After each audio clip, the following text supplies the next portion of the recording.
नमस्कार, मैं हूं आचार्य शिवानंद दास। दिव्य योग आश्रम की तरफ से मैं आपका हार्दिक स्वागत करता हूं। आज का जो विषय है वो है आज्ञा चक्र क्लीनिंग। आज्ञा चक्र को क्लीन कैसे करें, क्योंकि ऐसे बहुत से लोग हैं जो आज्ञा चक्र का अभ्यास कर रहे हैं, लेकिन काफ़ी समय, काफ़ी दिन, काफ़ी महीने तक अभ्यास करने पर भी कुछ अनुभव नहीं आ रहा है। इसका अर्थ ये होता है कि हमारे अंदर टॉक्सिन्स हैं, जिसमें नेगेटिव, नकारात्मक ऊर्जा वो हमारे शरीर के चक्रों में जमा हो जाती है और हमारे चक्र काम नहीं करते। फिर उसके लिए आप कितना भी मेहनत करो, उसका कोई लाभ नहीं मिलता। तो आज हम जानेंगे कि आज्ञा चक्र की क्लीनिंग कैसे करते हैं, क्योंकि क्लीनिंग करने के बाद आप आज्ञा चक्र का अभ्यास करेंगे तो उसमें लाभ ज़्यादा मिलेगा। तो आज्ञा चक्र की क्लीनिंग जो है ये बहुत मेन है। आज्ञा चक्र जो है दोनों आंखों के बीच का जो भाग है ये आज्ञा चक्र माना जाता है। यहाँ पर स्त्रियाँ लोग बिंदी रखती हैं। ये एक बहुत ही सेंसिटिव जगह मानी जाती है।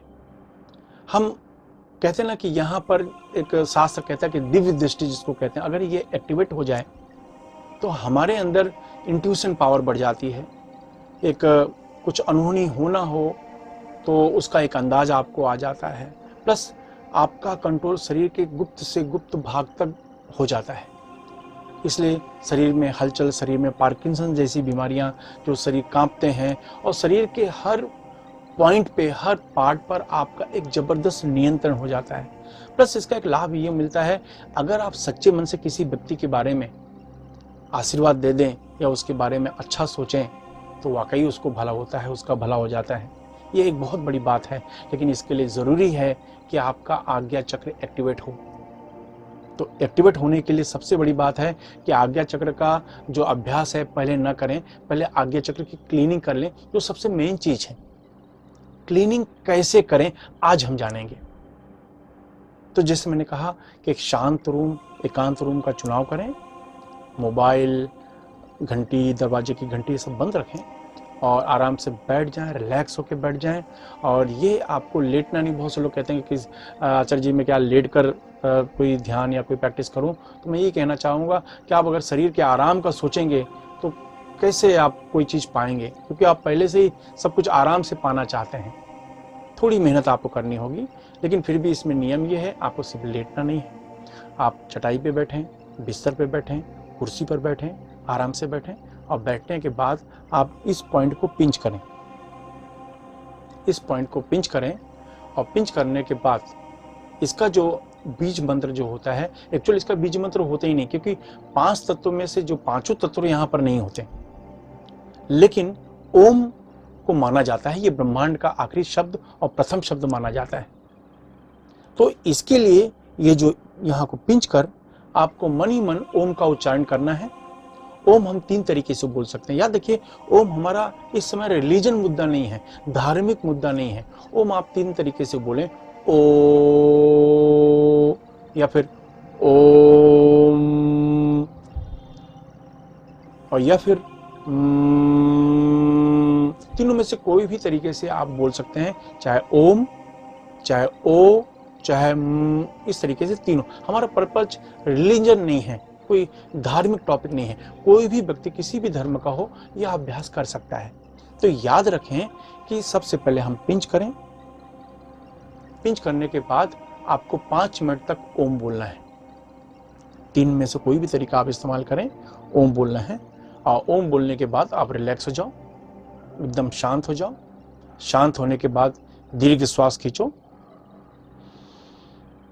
आपने श्वास खींच लिया, उसे रोक लो, जितनी देर तक हो सके रोक कर रखो और फिर धीरे से श्वास को छोड़ो। ये एक प्राणायाम हुआ। ऐसा आपको 10 प्राणायाम करना है।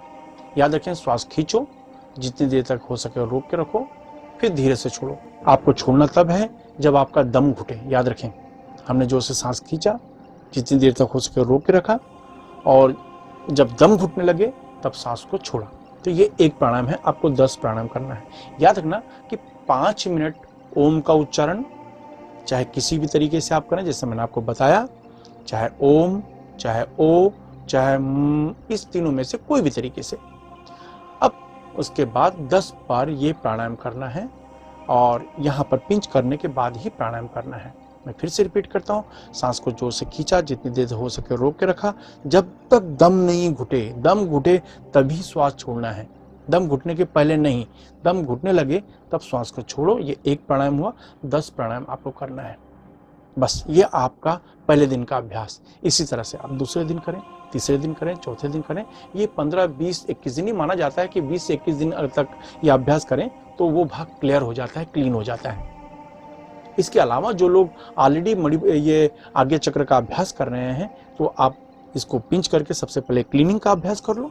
क्लीनिंग का अभ्यास में मुझे लगता है एक ज़्यादा से ज़्यादा एक 6 मिनट 7 मिनट का समय लगेगा और इसके बाद आप आज्ञा चक्र का अभ्यास करो। चाहे आप आज्ञा चक्र का त्राटक करो या और भी कोई विधि होगी तो वो आप उपयोग कर सकते हैं, लेकिन पहले आप क्लीनिंग करो। क्लीनिंग किए बिना अगर आप कोई अभ्यास करते हैं तो उसका कोई आपको लाभ नहीं मिलेगा। ये लाभ सबसे बड़ा फायदा ये होता है, याद रखें, इसका सबसे बड़ा प्रूफ और सबूत ये माना जाता है कि हर इंसान एक सपना देखता है अपने जीवन में कि मैं अपने जीवन में ये बनना चाहता हूँ, मैं अपने जीवन में यहाँ तक पहुँचना चाहता हूँ, वो करना चाहता हूँ, वहाँ तक पहुँचना चाहता हूँ। हर इंसान के एक सपने होते हैं। सपने को आज्ञा चक्र बूस्ट देता है, पावर देता है। वो चीज़ बनने की प्रेरणा आपको प्रदान करता है और उसके लिए आपके लिए रास्ते खोलता है। तो ये बहुत काम की चीज़ है। आशा है कि ये उपयोग, ये विधि आप आजमाएंगे, अपने जीवन में सफलता प्राप्त करेंगे। धन्यवाद।